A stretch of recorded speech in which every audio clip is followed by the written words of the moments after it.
എന്നോട് ക്ഷമിക്കമ്മ. എന്നെ കൊണ്ടാവുന്ന പോലെ ഞാൻ നോക്കി. 40 വർഷം ഞാൻ ഈ ചായക്കടയിൽ ജോലി ചെയ്തു.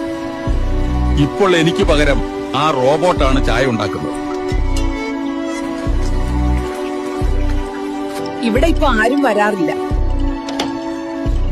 AI-യോട് ചോദിച്ചാൽ ഉത്തരം കിട്ടുമെന്നാണ് അവർ പറയുന്നത്. ആർക്കും മനുഷ്യനെ ജോലിക്ക് വേണ്ട. കുട്ടിക്കാലം മുതൽ ഞാൻ പഠിച്ചതൊക്കെ വെറുതെയായി. സംഗീതം പോലും അവർ ബാക്കി വെച്ചില്ല.